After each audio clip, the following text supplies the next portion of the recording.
Hello बच्चों, क्या हाल चाल। मैं हूं आपका टीचर, आपका फ्रेंड, आपका मेंटोर निशांत शर्मा। और आज हम डिस्कस करने वाले हैं एक बहुत इंपॉर्टेंट क्वेरी, एक बहुत इंपॉर्टेंट सवाल जो बहुत बच्चों के जहन में है जब से उन्होंने 2025 का पेपर देखा है कि how to score good in physics. Physics में कैसे हम अच्छा स्कोर करें। इसलिए मैंने ये स्ट्रेटेजी बनाई है कि how to score 120 plus considering the level of NEET 2025। 120 ही क्यों सर, आप कुछ और भी रख सकते थे, 150, 160, 170। मैं आपको बताऊंगा 120 पे क्या कमाल हो सकता था, 120 पे क्या रैंक आएगी अगर किसी बच्चे ने बाकी सब्जेक्ट भी अच्छे लेवल के किए हुए हैं। बेटा, जो स्ट्रेटेजी मैं आपको बताने जा रहा हूं, अगर आप इस स्ट्रेटेजी को फॉलो करते हो तो ना सिर्फ 120 बल्कि 150, 160, 170 और 180 भी स्कोर कर सकते हो अगर इससे स्ट्रेटेजी को आप प्रॉपरली फॉलो करते हो। एक छोटा सा स्टैट डिस्कस करते हैं जिससे आपको प्रॉपरली पता चलेगा कि मैं क्या बताने की कोशिश कर रहा हूं।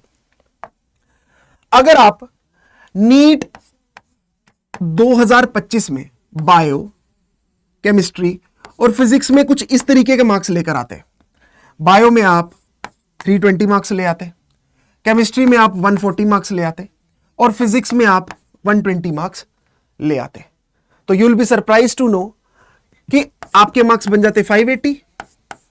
क्या कोई गेस करना चाहेगा कि 580 पे क्या रैंक बन रही है इस बार? बेटा, 580 पे इस बार रैंक बनी है 3200। और अगर आप 600 ले आते तो आपकी रैंक होती 1380। हम सब जानते हैं कि 3200 रैंक पे और 1380 रैंक पर बहुत अच्छा कॉलेज आपको मिल सकता है, एक अच्छा जीएमसी मिल सकता है, आपकी लाइफ सिक्योर्ड हो सकती है। तो 120 मार्क्स पे ये कमाल इस बार हो सकता था। 120 मार्क्स का क्वेश्चन का मतलब क्या हुआ? 120 मार्क्स का मतलब हुआ कि आपको सिर्फ 30 क्वेश्चंस बिल्कुल सही करने थे। पर क्या ये 30 क्वेश्चंस करना इतना मुश्किल था इस पेपर में? आइए थोड़ा सा एनालिसिस इसकी देखते हैं और जानने की कोशिश करते हैं कि कितना मुश्किल था इसमें से 30 क्वेश्चंस को सही करना। तो एक एनालिसिस में लेकर आया हूं आपके लिए।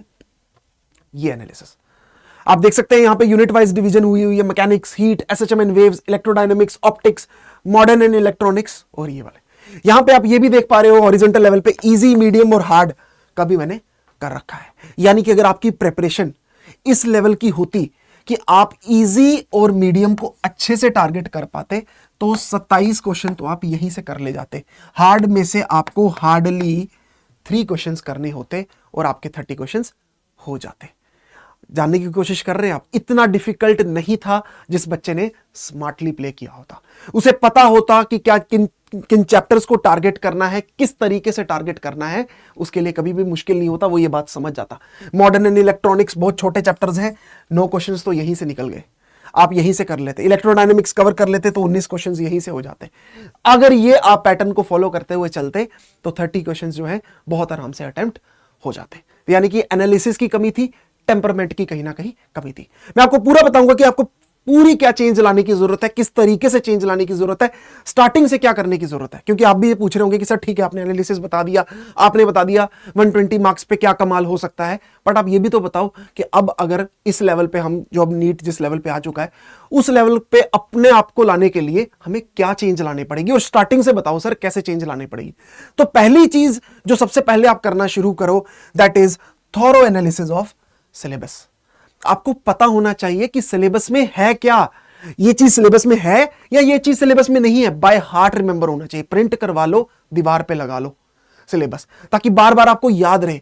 कोई रेफरेंस बुक में मान लो अगर अपडेटेड सिलेबस के हिसाब से नहीं दे रखा या कुछ ऐसे टॉपिक्स दे दिए हुए हैं जो रिमूव हो चुके, तो आपको पता हो, आपके पास एनटीए का ऑफिशियल सिलेबस आपकी दीवार पे अटैच्ड होना चाहिए। जैसे मैंने अभी ये करंट इलेक्ट्रिसिटी का लगाया हुआ है, ठीक है, आपको बहुत आराम से पता चल जाएगा यहां पे क्या है। व्हीटस्टोन ब्रिज है, मीटर ब्रिज है, लेकिन यहां पर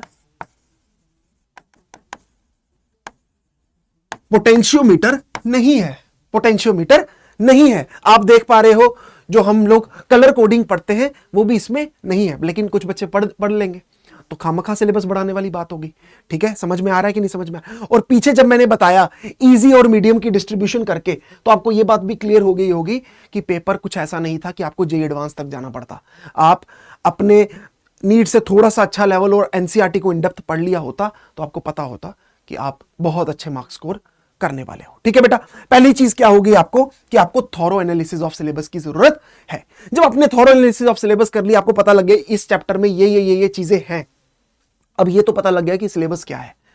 अब हर एक चैप्टर को कैसे पढ़ना कैसे है, मतलब बेसिकली हर चैप्टर को कैसे पढ़ना है उसकी बात करते हैं। आइए, तो बेटा ये रहा आपका रोड मैप कि कैसे आपने कहां से स्टार्ट करना है और किस तरीके से स्टार्ट करना है। सबसे पहले लेक्चर देखिए, ठीक है।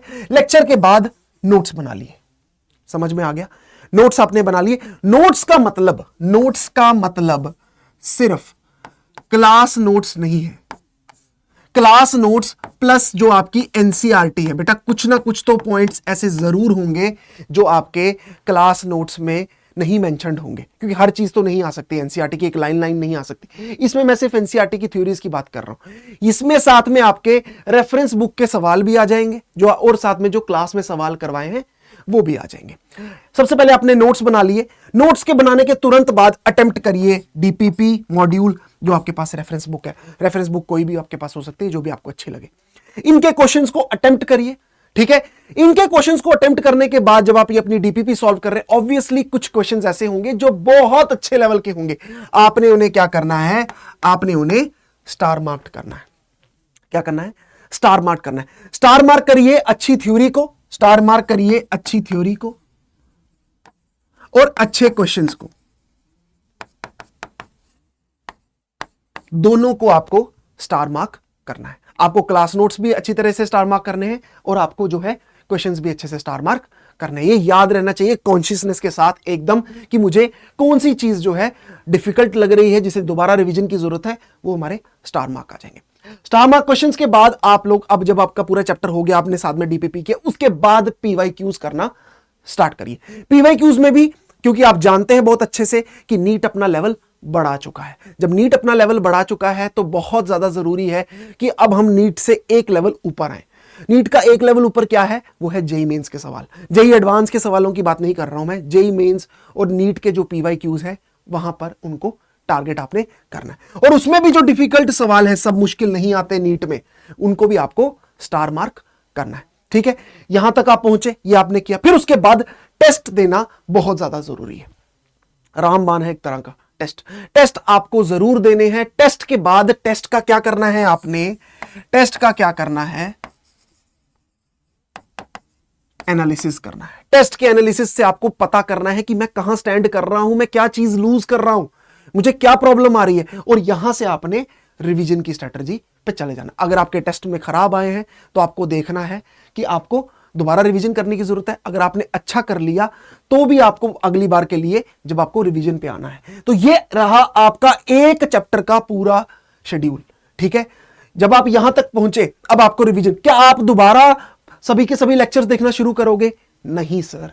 क्या आप दोबारा नोट्स बनाना शुरू करोगे? नहीं सर, मैंने नोट्स बना रखे हैं, मुझे बस इस नोट्स को अपडेट करना है। किसके साथ? मेरे पास अब क्लास नोट्स हैं, मेरे पास एनसीईआरटी की मार्क्ड लाइनें हैं, मुझे वही चीजें पढ़नी है। और साथ में रिवीजन में क्या टारगेट करना है मुझे, अब की बार ये डीपीपी के जो स्टार मार्क आप लोगों को करवाए थे ना, वो क्वेश्चंस अब गेम में आएंगे। ये जो आपके पीवाईक्यूज में स्टार मार्क क्वेश्चन थे ना, ये अब आएंगे। पूरी डीपीपी थोड़ी सॉल्व करोगे। जो आपके स्टार मार्क चीजें आई, जो आपने टेस्ट में अच्छे सवाल दिए, उसमें जो स्टार मार्क, ये सब आपके पास होने चाहिए। ये आपके पास एक रिपोजिटरी पूरी होनी चाहिए। आपके पास होना चाहिए कि मेरे टेस्ट के अच्छे सवाल मेरे पास है, ताकि अगली बार जब आप रिवीजन करो तो आपको पूरा नहीं पढ़ना पड़े, आपको पता हो कि मुझे सिलेक्टिव चीजें ही टारगेट करनी है। तो ये एक साइक्लिक प्रोसेस बन गई बेटा। ये क्या बन गई? एक साइक्लिक प्रोसेस बन गई, ठीक है। नोट से स्टार्ट किया, फिर आप डीपीपी पे आए, पीवाईक्यू पे आए, टेस्ट पे आए, रिवीजन पे आए, फिर दोबारा फिर अपने नोट्स को दोबारा रिवीजन करने के लिए क्या करना पड़ेगा? दोबारा थोड़ी सी थ्योरी पढ़नी पड़ेगी, दोबारा क्वेश्चन अटेम्प्ट करने पड़ेंगे, दोबारा पीवाईक्यूज को देखना पड़ेगा, दोबारा टेस्ट देना पड़ेगा, इंप्रूव करना पड़ेगा। फिर इंप्रूवमेंट के बाद और इंप्रूव करना है तो नोट्स पे जाना पड़ेगा, नोट्स के बाद डीपीपी। तो ये साइक्लिक प्रोसेस जो है वो चलता जाएगा। बट इसको फॉलो कर लोगे ना तो 120 छोड़ो 180 भी आपके लिए मुश्किल नहीं है, ठीक है बेटा।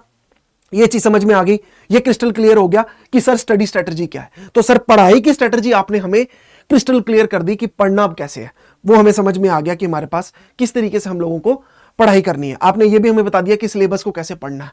बट क्या सर बिहेवियर में या कुछ हमें चेंज लाने की जरूरत है? क्या हमें कुछ अपने अंदर भी सर चेंज लाने की जरूरत है?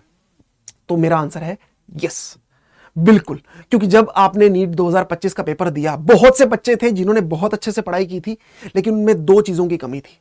एक थी टेम्परामेंट और दूसरा था कि आप जो है you are not prepared for every situation. आप हर सिचुएशन के लिए प्रिपेयर्ड नहीं थे। ठीक है बेटा, तो ये आपको लाना है। सबसे पहले आपको चेंज इन माइंडसेट लेकर आना है। आपको चेंज इन माइंडसेट अपना लेकर आना है कि एग्जाम जो है, ठीक है, उसको 180 के लिए ही जरूरी नहीं है। मेरा माइंडसेट ये रहेगा कि मैं पेपर को अटेम्प्ट करूं मेरिट पे, मैं पेपर को मेरिट पे अटेम्प्ट करूं।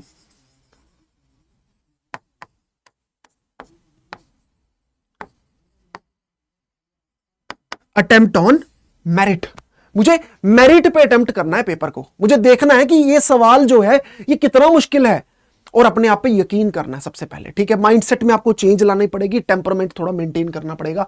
आपको ये देखना पड़ेगा कि मुझे घबराना मैं अफोर्ड नहीं कर सकता। ठीक है, मुझे मेरिट पे अटेम्प्ट करना। अगर बहुत लेंथी पेपर आया तो सबके लिए लेंथी पेपर आया है, अगर आसान पेपर आया 180 वाला पेपर आया तो सबके लिए आसान पेपर आया। तो जो उसका मेरिट है उस मेरिट पे आपने अटेम्प्ट करना है, पहली चीज। दूसरी चीज है प्रिपेयर्डनेस फॉर एवरी सिचुएशन, हर तरह की सिचुएशन। यानी कि कहने का मतलब क्या है मेरा, इजी क्वेश्चंस करने चाहिए सर। क्या मुझे इजी क्वेश्चंस करने चाहिए? जी बिल्कुल करने चाहिए। क्या मुझे हार्ड क्वेश्चंस करने चाहिए? क्या मुझे हार्ड क्वेश्चंस करने चाहिए? बिल्कुल करने चाहिए। क्या मुझे लेंथी टेस्ट देने चाहिए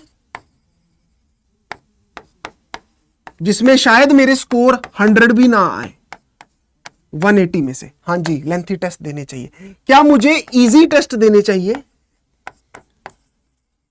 हां, इजी टेस्ट भी देने चाहिए। तो बेटा मतलब हर तरीके की सिचुएशन के लिए अपने आप को प्रिपेयर कर लो। इजी सवाल आया करूंगा, डिफिकल्ट आया करूंगा, लेंथी पेपर आया अटेम्प्ट करूंगा। किसी भी सिचुएशन में मेरा मोराल कम नहीं होना चाहिए। समझ में आया? सिलेबस से हमने स्टार्ट किया, स्टडी स्ट्रेटजी को डिस्कस किया और अपने माइंडसेट को चेंज किया। The whole situation has changed for you. ये तीन चीजें आपने ला दी, क्योंकि यहां तीनों में बच्चों ने बहुत गलतियां की। कुछ बच्चों को सिलेबस की नॉलेज नहीं थी, कुछ बच्चों को पढ़ाई की स्ट्रेटजी किस तरीके से करनी है उनके पास थे नहीं। वो पढ़ते रहते थे, बार बार पूरी चीज पढ़ते जा रहे थे, दोबारा बार बार लेक्चर्स देखते रहते थे। अरे यार एक बार लेक्चर देख लिया तो दोबारा क्यों देख रहे हो? देख लिया लेक्चर, बना लिए नोट्स, करो रिवीजन, चलो आगे, बात खत्म हुई। सीधी सीधी बात है। और तीसरी चीज क्या थी कि उनका माइंडसेट नहीं इतना प्रिपेयर्ड था। हर बार एक ही तरह के लेवल के पेपर्स वो लोग दे रहे थे, एक्सपेक्ट नहीं किया था कि ऐसे बढ़ जाएगा और गेम पूरी 180 डिग्री टर्न हो जाएगी। तो इस बार मेरे आपसे यही रिक्वेस्ट है कि प्लीज अपने आप को हर सिचुएशन के लिए प्रिपेयर करो। हर सिचुएशन के लिए आपको पता होना चाहिए। लेंथी आ गया, ओके आई एम प्रिपेयर्ड, मुझे पता है लेंथी पेपर में कैसे अटेम्प्ट करना है। ऑब्वियसली आपकी स्ट्रेटेजी यही रहेगी कि मुझे हर पेपर में मैक्सिमम अटेम्प्ट करना है, लेकिन मैक्सिमम को पाते हुए प्रेजेंट को नहीं आपने खोना है। आपको यह नहीं है कि घबरा जाओगे कि अभी इसमें कमी आने वाले, इसमें कमी आने वाले। सब बच्चों के लिए वो ऐसा नहीं है कि सिर्फ आपको सिचुएशन में डाल दिया गया। तो बेटा इस बात को प्लीज समझना, इस बात को इंप्लीमेंट करना और देखना 120 ही नहीं आप 180 भी स्कोर करोगे, आप बहुत अच्छे मार्क्स स्कोर करोगे और आपको एक अच्छा मेडिकल कॉलेज जरूर मिलेगा। तो इसी के साथ टेक केयर, गुड बाय।